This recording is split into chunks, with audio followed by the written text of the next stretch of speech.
So trust is a firm belief in reliability, a firm belief in reliability. And I don't know whether this is the case in Sweden, but it's certainly true in a lot of the other companies, countries, organizations I work with.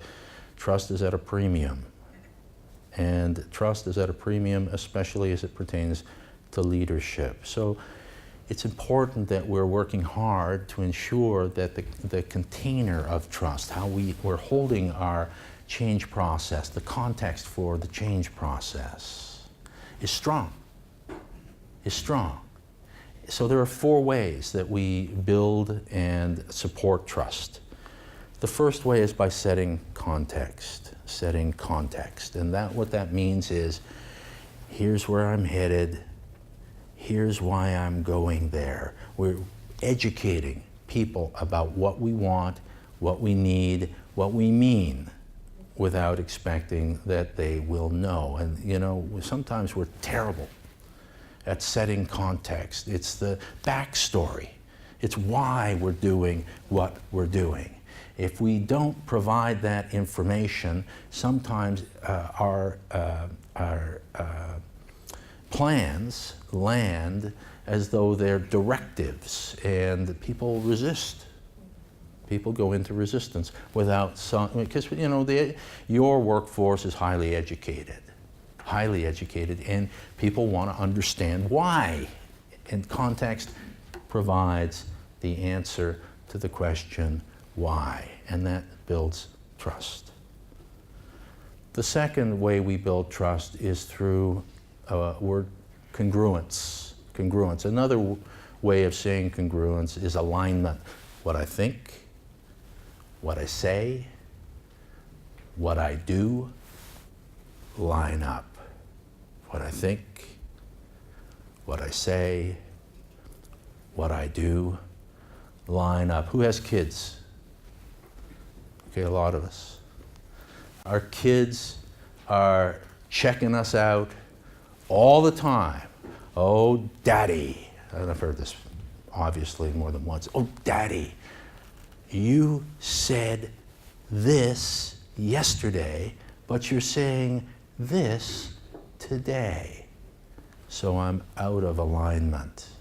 And at work, are we in alignment? Are our thoughts, our words, and our actions lining up? Because it builds trust with other people when they can say check, check, check.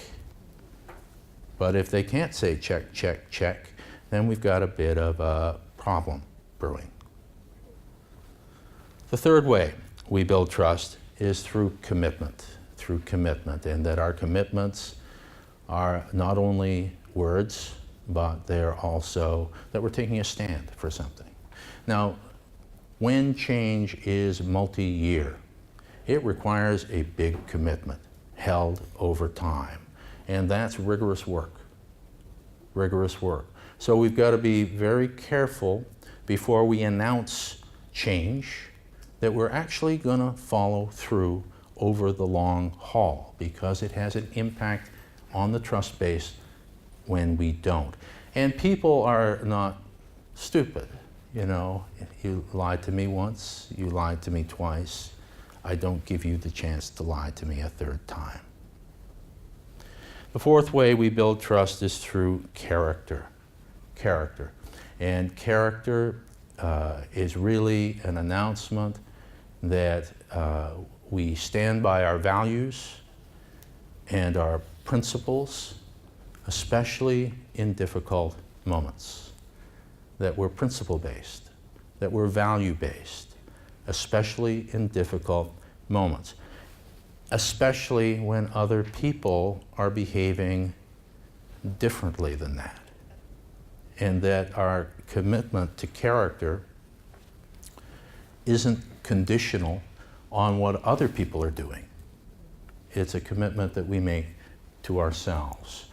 And when leaders set context, when they communicate the backstory, the whys, and when leaders are congruent, when what they think, what they say, what they do line up.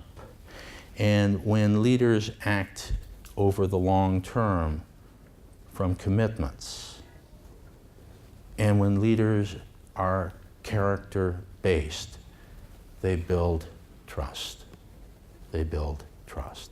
So if there's one thing that you do in the workplace every day, and it's just those 4 things, you will make a huge impact.